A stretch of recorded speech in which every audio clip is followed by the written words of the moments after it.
Let's make some sticky sesame pork with crunchy noodles. This is one of my favourite things to make. I have it at least once every fortnight. And for it, you're going to need a pork tenderloin. So if you're not familiar with this wonderfully phallic piece of meat, here it is, the pork tenderloin. I've had to re-record this section so many times because I keep snickering to myself. Now, this is about 600 grams, which is more than, one woman can take in one sitting. So you're going to have to trim that down if, like me, it's just you having dinner. Now, of course, if you've got multiple people, go ahead and you can prep the whole thing. But I'm going to chop off the end and I'm going to save that for some sausage patties for tomorrow and the day after for breakfast. Now, I'm also going to trim with my kitchen shears just the little bits of fat. They're a bit stringy. It's not the end of the world. If you want to keep them on, keep them on. But it just makes it a little bit neater, nicer, fancier. Trim, trim, trimmaroo.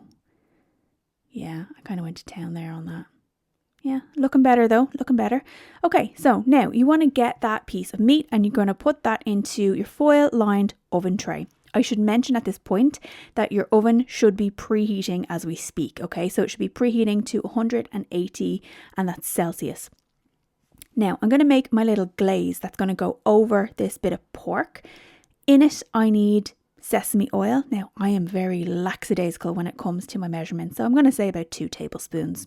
You can see what I'm doing there. Correct me if I'm wrong. A glug and a half. I'm also going to put in some honey. So that's the sesame and the honey. Roughly equal amounts. Don't quote me on that. I'm very bad with my measurements. But listen, if it tastes good, that's all that matters. I'm also going to throw in some light soy sauce. Glug, glug, glug, glug, glug. Glug. And I'm going to throw in some dark soy sauce.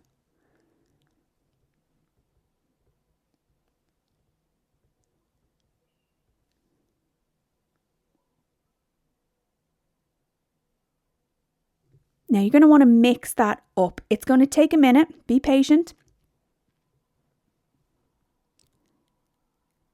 So this, for example, not mixed. Still a little bit grainy, still not fully incorporated. This is more the right speed. You really want it to just look like one uniform glaze.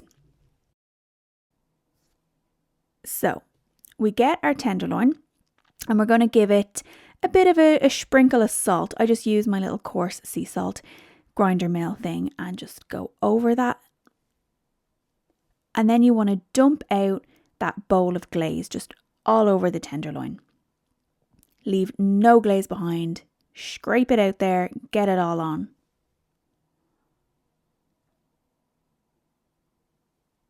And what I also like to do is just take the edges of the foil and just bring them up, make like a little canoe. Try and trap in as much of that glaze up against the tenderloin as you can. And that's going to go into your oven, 180 Celsius. Take note of the time. I always forget to do this.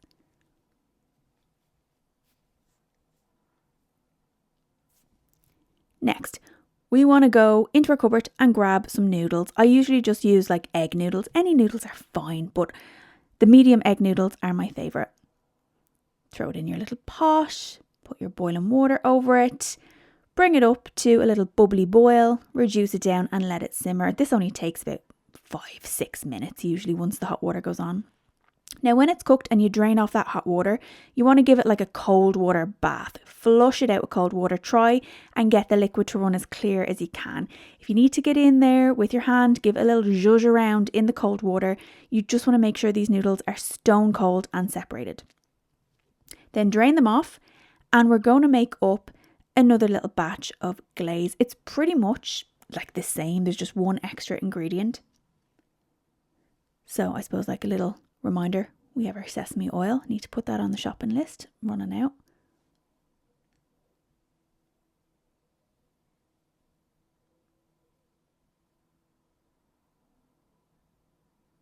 Our honey.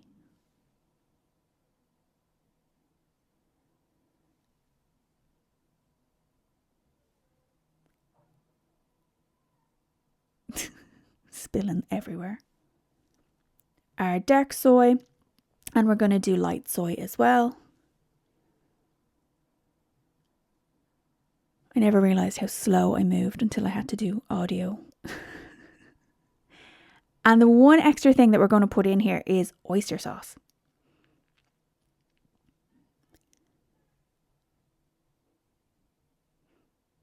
A good heaped tablespoon. Could be 5, who knows. Right, give that a really good mix. Make sure it's nice and silky smooth. And then dump it in on top of those cold noodles. Give it a really good mix. Make sure it's really incorporated. And then we're going to put the noodles to the side. You can throw them in the fridge, even better, because we're going to wait on our meat to finish.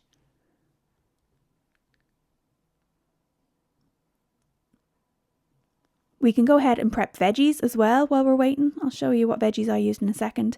But the meat at this point, I've just taken it out. This has been about 30 minutes, 35 minutes. You can see it's lovely golden brown. It's nearly done. I've done a little internal temperature check, but I just for the last 5 to 10 minutes want to put some oyster sauce over it. And I'm also going to put some sesame seeds. Now, I love sesame seeds, so you don't have to put them on. You don't have to put this much on. The sesame oil is going to give you that flavour anyway, but I love sesame seeds. So there we go. I'm going to put that back in the oven for 5 to 10 minutes. Now, while you are waiting for that 5 to 10 minutes to elapse, chop up your veggies, whatever you have in the fridge. I'm using green bell peppers and some spring onions, and I'm going to preheat my air fryer. So I lash it right up to 220 and spray it with a bit of oil and just let it get really super, super hot.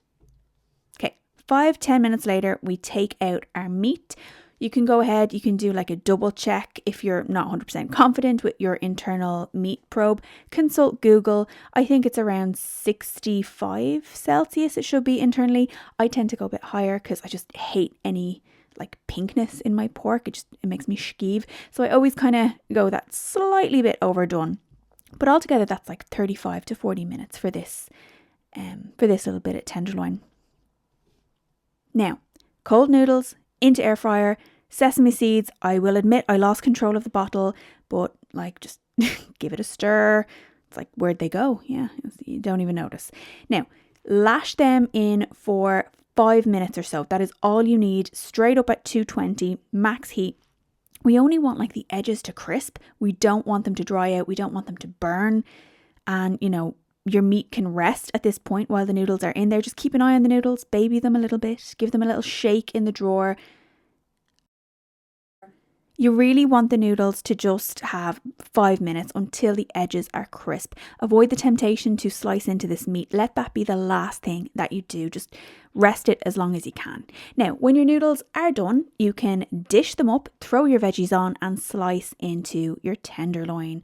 Now, that tenderloin that I did in the oven, that'll be about 2 or 3 portions. So you can let that come to room temperature and throw it into the fridge. Put it in foil, put it in your Tupperware, and that will reheat lovely tomorrow. But here it is. You can see the noodles are nutty, they're sweet, they've got a slight crunch, but they're still plenty moist. Hate that word.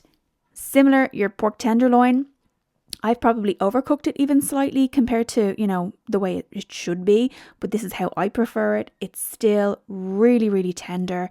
It's really juicy, super lean. Here's my little montage. I'm only noticing my neighbours out the back probably see me in the window with my camera and think I'm some kind of weird peeping Tom.